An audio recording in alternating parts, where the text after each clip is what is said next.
Candace Owens has officially lost her mind. She's simply gone too far. In other news, 80% roughly of all Somali households with children in Minnesota are on welfare. This is according to the Center for Immigration Studies. Pretty wild. We might see the end of birthright citizenship. Holy cow, that would be amazing. We did a program on that a while ago, but we have to touch on it again because the Supreme Court, they could be set up to do something really, really awesome. And, well, once again, we have a sitting member of Congress, Representative Pramila Jayapal. Really not the best or the brightest in Congress. She is once again telling people that being undocumented in the United States is not, as a matter of fact, a crime. So needless to say, we have a stacked show, plenty to talk about. Before we jump into it, as always, I want to start off the best way that I know how. It's by taking just a second to give glory and honor to my Lord and Savior, Jesus Christ. If you ever listen to me on one thing, and one thing alone, I hope and I sincerely pray that it is this one thing, and that is the gospel of Jesus Christ. Repent and accept Christ as your personal Lord and Savior. Now, this is a bit of an awkward episode for me.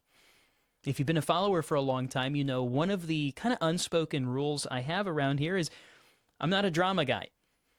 I do not wade into the interpersonal beef that you see constantly floating around on Twitter amongst conservative activists who are content creators, influencers, whatever you want to call them.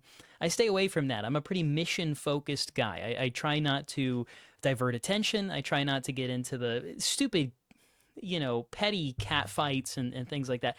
It's not really my style. And so this is something that I don't typically do, and you will probably never, Lord willing, you will never hear or see me ever do again, and that is give a public and very pointed rebuke of somebody inside of the conservative movement.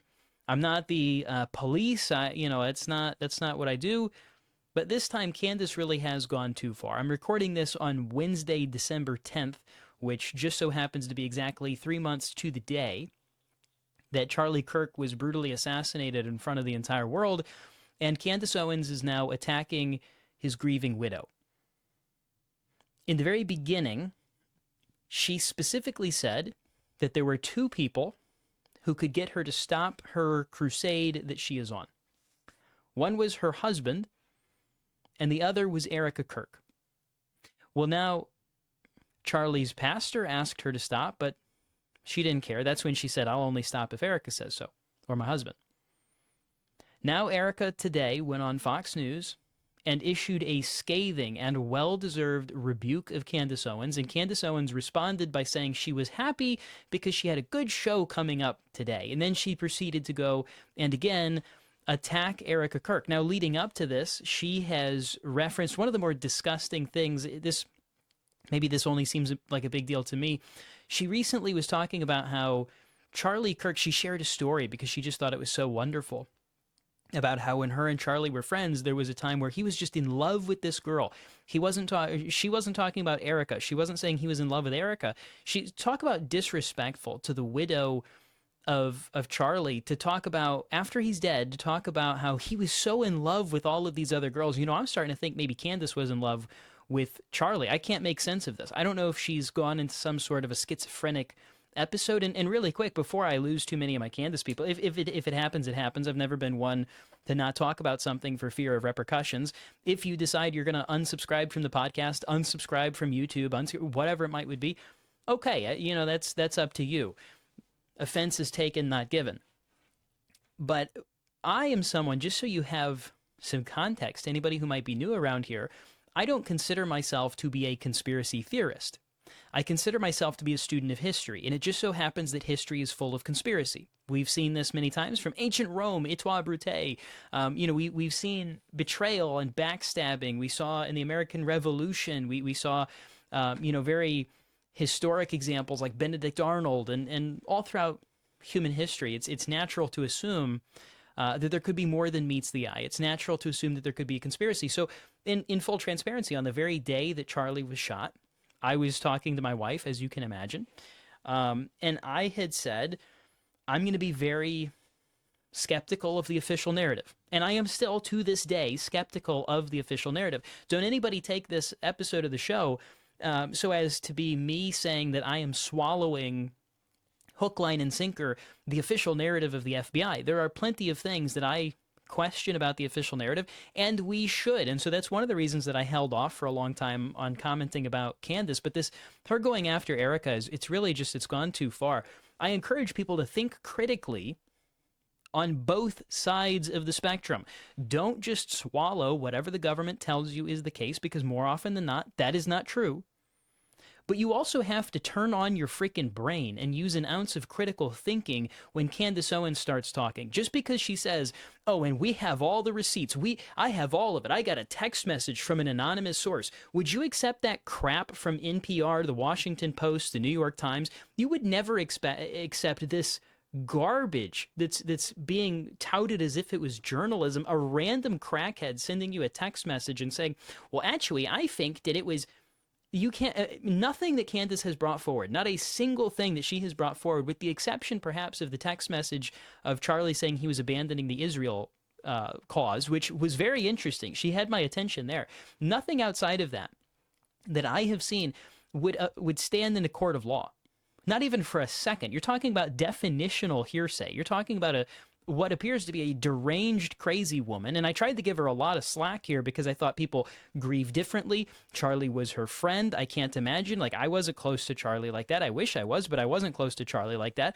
Who knows what she could be going through in her own, maybe this is her own kind of way to grieve. And listen, I can appreciate checking underneath every stone. We should do that. We should demand that happens. I don't trust everything that's going on with the FBI. I am more than happy to look into it. Asking questions is good. Asking questions is important.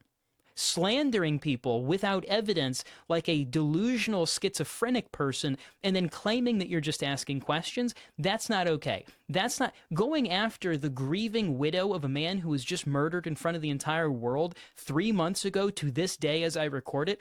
That's not okay. That's not asking questions. Going after Frank Turek and all these people. Listen, we can look into it. And even Frank Turek, as an example, who is an amazing Christian apologist. He is somebody I have tremendous respect for. But even Frank Turek, I think his response has been incredible.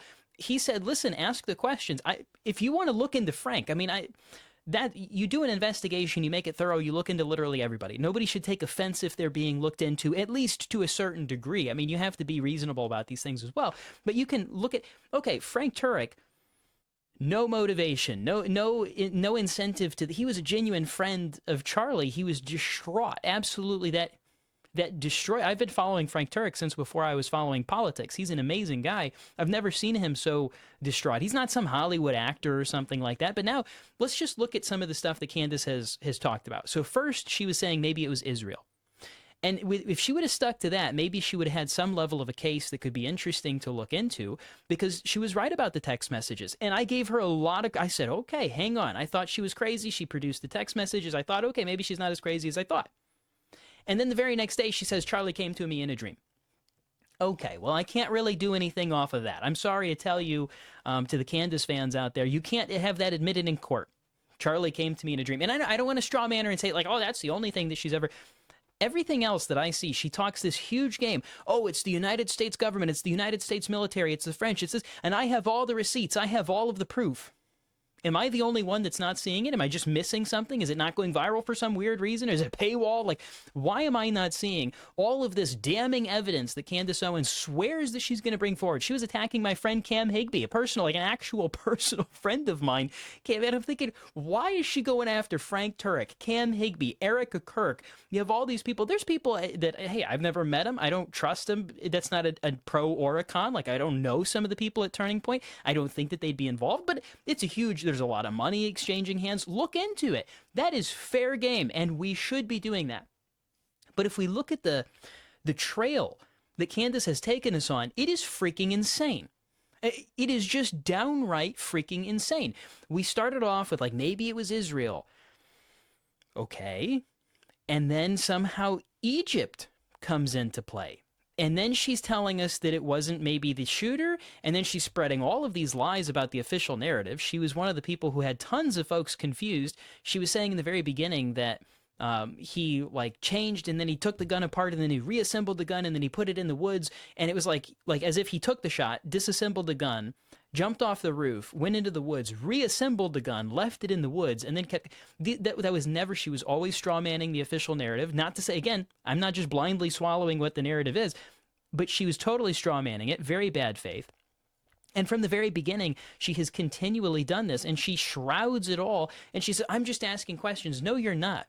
You're not just asking questions. You are slandering good and decent people who are grieving and mourning. And the entire time, you're making a fortune doing it. Don't come to us and pretend like you're just asking questions. So since she started us down this crazy journey, Candace Owens has said that it was Israel.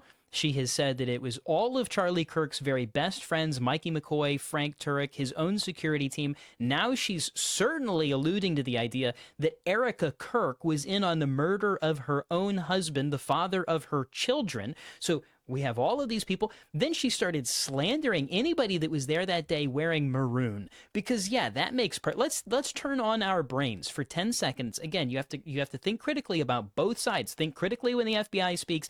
Think critically when Candace Owens speaks. For some reason, that's difficult for some people. I don't understand it, but why on God's green earth would people all wear maroon? Like, do you think that whoever would pull off something like this, because it's a super, everybody's in on it. Egypt and Israel and the French legionnaires and his best friends, and everybody is in on it. Okay.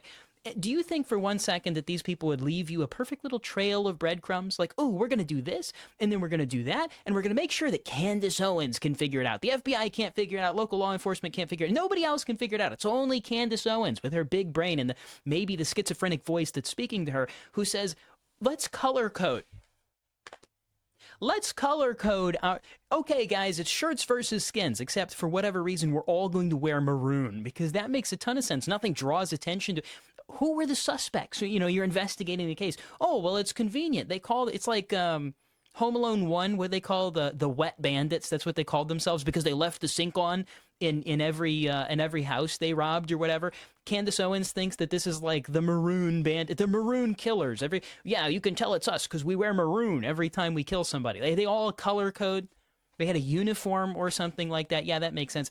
Let's just think of it at face value.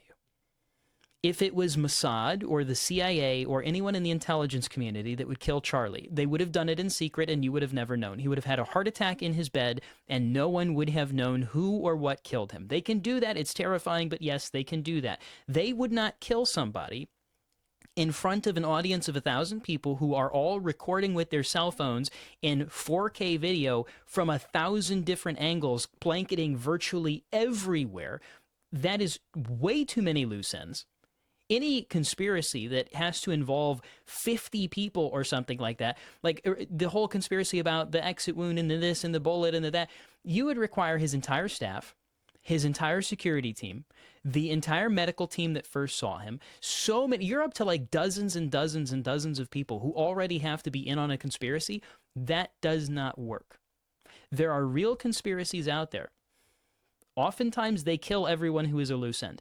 It's not like in the TV shows where the bad guy comes to you and he explains his entire plot to James Bond right before, somehow James Bond breaks out. In reality, they kill people dead and you never know who killed them or why. They don't do it in environments like that. There wasn't a freaking trap door that he scurried under. There wasn't see you in Valhalla or whatever. That was just a weird statement from a weird guy. Like that. I understand looking into everything. And I appreciate being skeptical of everything. It seems that is only going in one direction. It seems that this skepticism is unidirectional, where anything that Candace says, completely devoid of any sort of evidence, has to be believed in its entirety. And at no point are some of these people stopping and thinking, maybe it's insane to assume that they would all color code their outfits. Maybe it doesn't make any sense to lie. Like if you're going to, the 30-06, the single weirdest part of this entire story is that they say it was a 30-06 that shot Charlie and the bullet stopped in his neck. That is exceptionally improbable. It's not impossible. Ballistics do insane things in the human body. Bullets tumble. They do all kinds, very unpredictable. You can look up tons of examples. Go ask ChatGPT.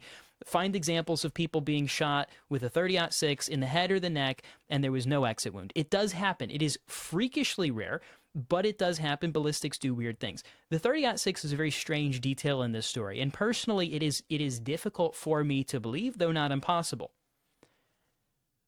Why, however, when we think about this critically, if they were going to lie and set up this grand scenario to kill Charlie Kirk in public, like to send some kind of a message or something, okay, why would they use why wouldn't they have used something much weaker, much smaller, much whatever? Why would they, if they really used a small caliber round, or if it's actually an exit wound, right? What we saw, I mean, this stuff just doesn't make any sense. I mean, you got to think about it critically. Why, if they were doing this whole story, why not just tell us the actual caliber? Why would you lie? Why would you give a 30-06 as the explanation when you know people are going to question a 30-06? It goes through both sides of a bore. Like that's a weird. If you're going to lie, you don't lie like a freaking idiot. The Mossad, the CIA, they're not in the business of lying and then snickering at a table like, could you believe how obvious we made that? Like they don't do. Maybe there's some situations where they get off to making it so obvious that, you know, that's like a power trip thing. This is not how the high-level operators do things. And if you're saying that Charlie was killed by a high-level operation that involved all these people, that's not the way that they would do it. Okay, it's not a trapdoor. Let's think about some of this stuff. The maroon shirts, the Macron and his wife who allegedly has male genitalia. That part might be true, I don't know. But apparently they're involved. The French Legionnaires, the guys that were wearing the T-shirts, the trapdoor. We have, Mikey McCoy, who's supposedly involved, the entire security team who's supposedly involved, Andrew Colvette, who's supposedly involved. All of these people who are supposedly involved. You have the Egyptians that have to be involved in this somehow. You have the American military. She's just slandering anybody who, you know, it happens to have family that's in the military. That's one of the lines she used against Frank Turek. Did you know he was in the Navy or something like that? And these poor, I never finished, I don't think, my point about the poor guys in maroon. Why they should sue her pants off. Could you imagine that you were just a Charlie Kirk fan and you happened to wear a maroon shirt that day, and then she plasters your face on the internet for millions of people to see and insinuates very clearly, not even insinuates, just overtly says that you had something to do with the murder of Charlie Kirk? Can you imagine? I suspect she's about to get a lawsuit that, oh my goodness, I can't imagine what it would be like to be on the receiving end of that. And she's going to lose terribly. I mean, she's going to get absolutely destroyed. You can't just, it's not a legal defense to say, I'm just asking questions.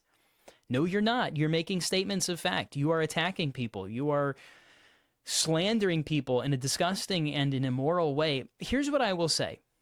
I think there very well may be some truth to some of what Candace has uncovered. It's entirely possible. There are weird questions, things that are weird questions that she has actually brought forward and just said, that is weird. If that's all she did, that would be fine. She's gone way beyond that. I think, let's just be generous, say maybe, what if 20% of some of the things that Candace has talked about turn out to actually be true? I'm not saying that none of it is possible.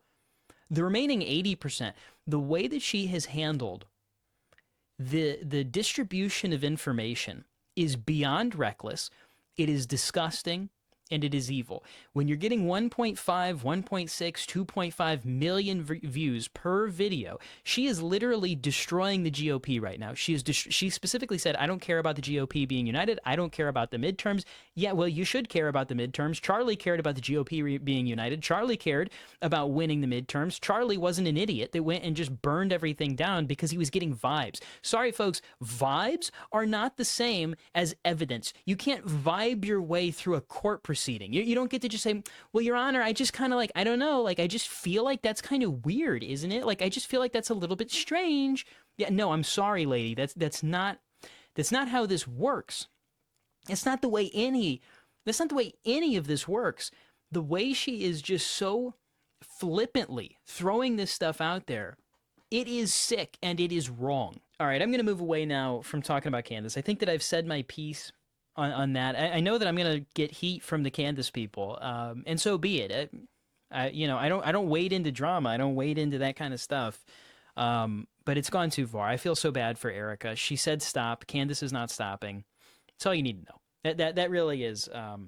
It's all you need to know. Anyways, let's talk about these Somali households, because we just got an interesting study. You know, I keep being told by all of these people on the left that these illegal aliens or these refugees or these whatever, third world migrants, whatever it might would be, that they're actually going to make America great, that we wouldn't be able to survive if it weren't for the hard work. Like, America is only making it by the sweat off the brow of the third world. And as soon as that dries up, we are cooked as a nation. Somehow we got here 250 years. We had amazing accomplishments without the third world, but apparently we really need Somalis and Haitians and anybody else from the third world. That's who we really need to make America great again, somehow, some way. That's what I keep being told. We asked the question, I believe it was on last week's program, if these third world immigrants were going to make America great, the glaringly obvious question, why didn't they make their home country great? Countries are the way they are, in large part. I know there's historical context and things like that, but in large part because of the people who live there. Countries are the way they are because of the people who live there. That's just a fact. If you replaced all of the population of the United States with the population of France or Ukraine or Somalia, suddenly the United States is just going to immediately overnight, because the entire population was flipperooed, it's going to look like these other countries. By the way, while we're on the topic, I put out a video on this on YouTube that you're free to check out. But I put out a video on this on YouTube. The left is accusing President Trump of ethnic cleansing. And I'm not going to rehash the entire, what I said in previous content, but they're calling President Trump all these names, and they're saying that he's engaging in ethnic cleansing. Because apparently removing third world illegal aliens, in their opinion, is a form of ethnic cleansing. They couldn't be factually more inaccurate. But if they're going to throw around the label that it was ethnic cleansing to get these people out of here, what was it when they brought them in here? Is that ethnic cleansing to bring them here, or what is that? Is that replacement immigration? If they say that's a fault, you're not allowed to utter those words. How dare you? You're a racist, conspiracy theorist. You're a bigot. You're all these things. If you dare to say that there's some sort of like replacement migration that's going on right now to replace the native-born population of the United States with foreign populations that might vote more according to the, women fancy of the Democrat Party, you're not allowed to speak about that. But it would stand to reason that if it is ethnic cleansing, allegedly, to kick the people out, it must have been something very severe whenever we brought them in. I don't know. But we're told that they're going to fix this country. That doesn't seem to be true based on the statistics. We're seeing, just as one case study in Minnesota, where there happens to be a lot of Somalians, 80% of all households that are Somali households that have children, 80% of these households are on welfare. That's according to the Center for Immigration Studies. 80% of them, it's a pretty staggeringly high number, don't you think? 80% of them are on welfare. Does that seem like this group of people is building America up? Does that seem like they're the whole reason that, I'm sure Minnesota is doing so well because of all of the Somalians that are on welfare? When people come here, and people have such a hard time with this, and I don't know if it's suicidal empathy, I don't know what exactly it is, but when people come to the United States, they ought to benefit the United States. We have every right and an obligation to our people, as a matter of fact, to be somewhat selfish and to say, we have a really good thing here, we're going to protect it. We are not the world's food bank. We're not a global charity. We're not a safe house for people. This isn't like I love battered women's shelters. I think they're an amazing thing. But the United States is not a global battered women's shelter. We have no obligation to bring in the rest of the world. If we could wave a magic wand and have infinite resources, infinite land, infinite housing, infinite all of that kind of stuff, and we could actually take care of everybody in the entire world, man, I would wave that wand so fast your head would spin. I want us to do good. I think that it is virtuous and noble. It is a Christian thing. That's why the United States and the Christian church sends missionaries, more missionaries than any other country in the world, to spread the gospel, to build orphanages, to dig wells, to do all of these things. That is good and virtuous, godly, biblical work, and we should do that 100%. The book of James says faith without works is dead. We should have works that we do. 100% agree with that. I'm not one of these people. We have to be careful sometimes in politics as Christians to not end up becoming actually bad people. We can't become just like cruel and mean for the sake of being cruel and mean.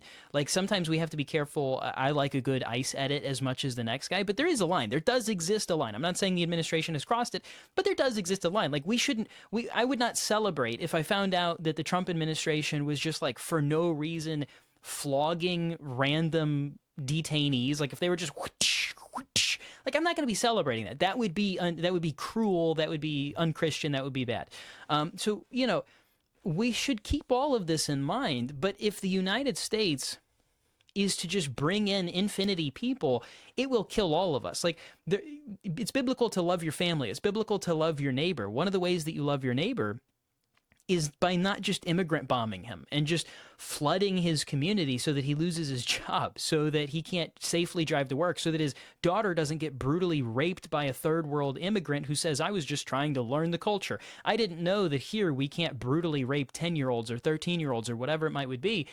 That's part of loving your country, your community, your neighbors. That doesn't mean that you hate the rest of the world, but if you shoot yourself in the forehead, you can't help anyone else. It's like an airplane. It's the oldest analogy in the world. If you're on an airplane and the plane's going down, you put on your own oxygen before you help anyone else. If you're in a car that's sinking in a lake, you get your own seatbelt off first before you try and cut anyone else's seatbelt off so that not everybody dies. That's the entire idea. So if the United States pursues a suicidal, we're so empathetic that we're suicidal in our foreign and domestic policy, we're going to bring in all of these people. We have no obligation to. I know that white women and liberals and liberal men who are basically white women, I know that oftentimes, you think that the number one thing that matters is the appearance of niceness. We talked about this last week. The appearance of niceness is all that seems to matter. Well, there's also a certain level of virtue in not having your family die or starve or be raped. Like these are also important things that we should make sure that we are providing or preventing in some cases. And so, no, I mean, again, we have data after data after data point. We have so much obvious anecdote. We have lived experience, as the left always likes to point to. We don't need to be bringing in the third world. So kudos to Trump. There was a report out of Boston, by the way, where there's supposedly 5 people who are in the process of legal immigration, and they are no longer going to be allowed to become American citizens because they were from the third world. So Trump issues the order. He says, no more third world immigration. We're cutting that all off. And there was an individual who had gone through the immigration process, 5 of them, I suppose, actually, who had gone through the immigration process, and then they were about to be sworn in. All that was left is to give the oath of allegiance to the United States. The order comes down. They're told, tough luck. You got to go. You're not going to become an American citizen after all. And people are, it's like a bleeding heart thing. People say, that's really sad. I mean, it sucks for those people. They were so close to becoming an American citizen. They had gone through all of the steps, yada, yada. And then the United States said no more. Listen, you have to have the stomach to do what is right. You have to have the stomach to survive. It can be very difficult for some people. And this is a difference that is literally, it's built by God. It's in the male and female brain. This is a difference. Women are much more empathetic and nurturing and things like that. Men have a different wired brain. It seems that women oftentimes have a much more difficult time, kind of wrapping their head around this idea that, hey, we're not going to, just because it might feel just because it tugs on your heartstrings doesn't mean that it is moral or correct. It doesn't mean that it's good policy. And if you just go off of feels and vibes, you end up completely, it's the death of a nation. The road to hell is paved in good intentions. So it's not even to say that if you feel bad about those 5 would have been immigrants, being told right at the very end, right at the finish line, sorry, you're not going to become an American citizen today. I can understand thinking, oh man, that's really sad. It doesn't mean that we change our policy to a way that is suicidal. It doesn't mean, it's like the old meme, oh no, a child is crying, quick, burn the Constitution. Oh no, somebody is upset. Oh no, somebody is facing a consequence. We have to just pitch everything and pursue the dumbest possible policy that we can come up with. That's really not the way that things work. It's not the way that things should work. And Lord willing, it's not the way things will ever work. Speaking of immigration, while we're on the topic, I do want to hit on this. The United States Supreme Court, this is awesome. This could prove to be one of the greatest decisions in all of decisions. It could save the United States, and I'm not even being hyperbolic about this, could literally save the United States. President Trump, for some backstory, I have a whole episode dedicated to this, to the ins and the outs of why I don't believe the 14th Amendment should apply to illegal aliens. There's a lot of historical context. We talked about the people who wrote the 14th Amendment. You don't have to take my word for it. You can look into the senators who actually wrote the dang thing, their explanations where they clearly said, no, this isn't meant to apply to, like, you know, illegal aliens and such. The United States Supreme Court has picked up a case which would undo birthright citizenship. And it's actually important that you know there has never been ever a United States Supreme Court decision that actually said straight up birthright citizenship is a thing. That's not actually, like, there is no, people assume that there's some sort of like legal precedent that would need to be overturned here. There's actually not. There's a case that did involve some Chinese people, but they were lawful residents of the United States. They were not illegal aliens. And to anybody who thinks like, what are you talking about, dude? There's no way. The 14th Amendment says anybody who is born here is an American citizen. Actually, not really. There's a comma with some very important qualifications in there that says, and subject to the jurisdiction thereof. So it's not just anybody who's born in the United States. It's somebody who's born in the United States, comma, and subject to the jurisdiction thereof. That person is a citizen. Well, not to, you know, the very short and sweet, they're not, you know, people who write these amendments aren't typically in the business of wasting ink. If they put something in there, there was a reason. And so the 14th Amendment does not say anybody born in the United States is an American citizen. If that's what they wanted to say, they would have written it to say that. But they didn't write it to say that. They put it in a very important qualifier to say that they have to be subject to the jurisdiction thereof. The big question mark is, what exactly does that mean? If you go back to the people who actually wrote the 14th Amendment, it's very obvious that it wasn't meant to include foreigners, illegal aliens, that kind of stuff. That's not who they had in mind. The 14th Amendment, for historical context, follows the 13th Amendment. The 13th Amendment abolished slavery in the United States. The 14th Amendment made very clear that anybody who is born in the United States, it's about the children of slaves. If you are born in the United States and you're subject to the jurisdiction thereof, you are an American citizen. That way, nobody could try and say that black people were not actually Americans because of this, that, or the other thing. Our government sat down and said, no, they were born in the United States. Their parents are slaves. They are the actual, you know, they're who this is actually meant to apply to. By the way, you can tell because we do have some precedent on this topic. American Indians, the native, whatever we're supposed to call them these days, the Indians, they were in the United States, not fully subject to the jurisdiction therein of the United States, and they were not citizens. So when the 14th Amendment was written, ratified, made law in the United States, put into the Constitution, Indians who lived in the United States were not considered citizens, even if they were born here. Even when they were born in the United States, they were not considered to be American citizens because they were not subject to the jurisdiction thereof. So there's a huge heated debate about this. I won't pretend that I have the open and closed opinion on it, that you have to do your own research on it. It's actually fascinating. There are way more layers to this than you might initially realize. The left is terrified, though, and it's one of the bigger indicators. I think the Supreme Court might, I'm like 55-45. I think the court might actually get this one right. I'm kind of leaning in the direction of saying I think that the court is going to make the correct decision on this and end birthright citizenship, and there's a lot of justification for them to do so. Now, it's possible that they don't, but be praying over this case and do some research on it because it's absolutely fascinating. Well, once again, we are now in the fourth and final segment of today's show. Before we wrap it up, I do want to give a shameless self-promotion to those of you who are listening on radio.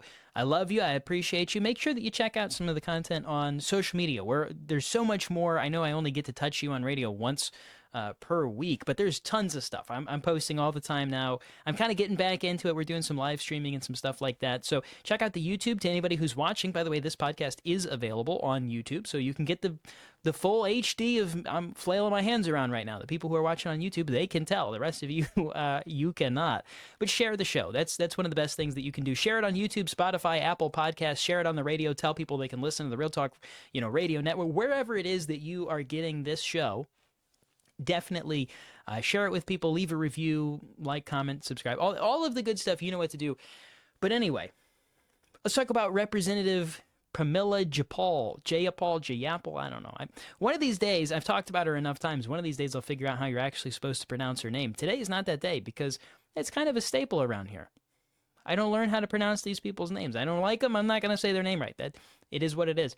But anyway, she has said this before, and, They're not sending their best. That's all I can say. She is once again trying to tell the American people that being undocumented is not, as a matter of fact, a crime. In the United States, what do you know? I would have never guessed it. It's not a crime. So I guess the entire idea of like deporting illegal aliens, that's a no-no.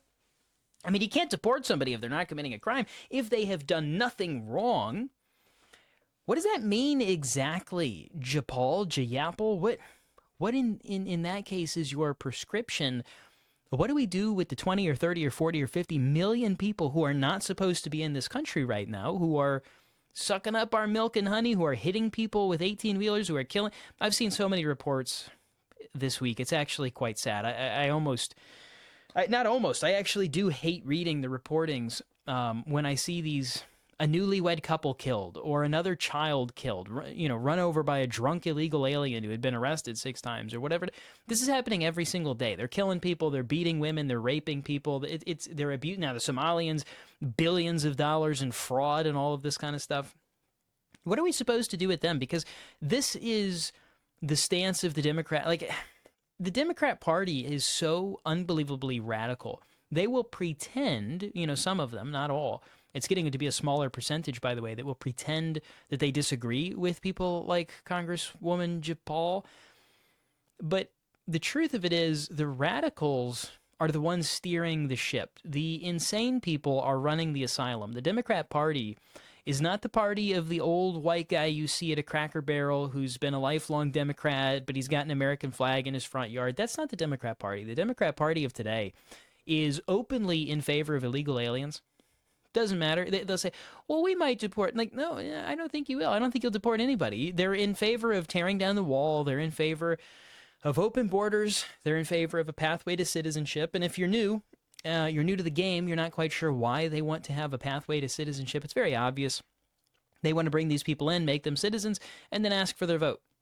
And if they're the party that gave them welfare, and if they're the party that let them in, and if they're the party that granted them citizenship, something tells me it's a pretty safe bet they will be the party to receive the votes of the 10, 15, 20, 30, 40, 50 million people who receive a mass amnesty plan. In the event that, God forsaken, that ever happens, the Democrat Party will never lose another presidential election ever again, and they'll probably flip the vast majority of swing states. Who knows how many illegals are already voting in our electoral process? I would wager it's quite a few. But either way, that's what the Democrat Party wants to do. They want to bring in all these people, and they'll put a facade up so as not to lose the vote of that old white guy at the Cracker Barrel who still flies the American flag. He's been a lifelong Democrat. They'll pretend to that guy that, they're very reasonable. They're very moderate people, but in reality, they want to bring in all the illegal aliens. They don't care about the children that are getting killed and raped and abused. They don't care about any of that. They want to chop the genitals off of young children. They want, so-called drag queens or whatever to be reading books to your children. They want to have the dumbest foreign policy you've ever seen in the entire world, where we put every other country but the United States first, where we ship 20, 30, 40, 50 million and or $1 billion to foreign countries so that lesbians can learn how to dance. That is the party of the Democrats. All of the culture war stuff, it's very important. I haven't talked about this in a while, but it's very important and it's very true. All of the culture war topics, they were brought up purely because of the left. The left likes to say, why are conservatives always so worried about all these culture war battles? You're the one waging war on the culture. We are conservatives. We want to conserve. We're not pushing the envelope. Like, we're not trying to introduce new ideas. We're not saying, hey, what if we let dudes into the girls' bathroom? What if we... No, that's not us. We're the ones who, at the bare minimum, you don't have to like it. Conservatives oftentimes are guilty of wanting to maintain the status quo and say, hey, we want to conserve the way things are. In some ways, we want to go back to the way that things were supposed to be. Like, if the country has gotten off the tracks, we want to get us back on track. So in some regard, we actually want to go back because we want to go back to when things were better. But we didn't introduce these ideas. These are not Republican or conservative agenda points. Like, we never in a million years sat down and thought, you know what we need to be talking about is men and girls' bathrooms. Like, that would have never even been a topic of discussion nor the imagination if it wasn't for the fact that the Democrat Party tried to open your mouth, hinge your jaw, like King Kong. When King Kong grabbed that gorilla and he cranked that sucker's jaws open, and then King Kong snapped the thing in half. They haven't done that to us yet, but they would like to. If they got the chance, you saw the way that they celebrated when Charlie Kirk was brutally murdered, and then they mocked his widow, which, circling back to the beginning of the show, Candace Owens has done the same thing. But either way, or she's at least attacking the widow, maybe not mocking directly, but openly attacking. Anyway, going back though, before we derail, they opened up your mouth like you were the dinosaur that King Kong broke the jaw of, and they tried to shove that culture war crap down your throat. And not even just to you, they tried to do it to your children. And there were so many people, because the slippery slope is real, there were so many people who just wanted to look the other way. I don't care what happens in your bedroom. I don't care. There was a very laissez-faire, hands-off, libertarian kind of approach, which, by the way, libertarians get mad. I've already offended all the Candace Owens people today. I might as well offend the libertarians. 2 for 1. Buy one, get one kind of a situation. If you want to make sure that you lose every political battle, become a libertarian. It's a surefire way to lose virtually every time. The side that wants to be left alone will always lose to the side that wants to rip your head off. The side that wants to take ground and kill you and destroy your family and abolish your religion and stack the Supreme Court and get all of this stuff, that side will always beat the side that wants to sit there and say, wait, guys, can't we just not change anything? Can't we just mind their own business? You guys do what you want to do. I'm going to do what I want to do. I'll never use the power of the state against my enemies. I'll never wield the sword that Romans talks about against evildoers. I'll never do any of that kind of stuff. Instead, I will just sit here and say, well, you do you and I'll do me. It's a surefire way to lose. You want to lose every political battle, become a libertarian. Don't believe me? Okay, fine. Point me to one piece of evidence of the Libertarian Party ever achieving anything in American politics. I will wait. The closest you might get is when President Trump pardoned that one guy, the online Silk Road or whatever it was. That was just Trump trying to give you something. Like, here, I'll give you a pat on the back. Good boy. Here's a little token. Here's an ice cream cone to make you feel better. Will you vote for me? And you guys still spit in his face. Like, he gives you the one, what was it, like Ross Pro or something? I don't know. Not Ross Pro. Anyways, he gives you whoever the guy's name was. And then they still don't vote for him. They're like, no, I'm not going to. Okay.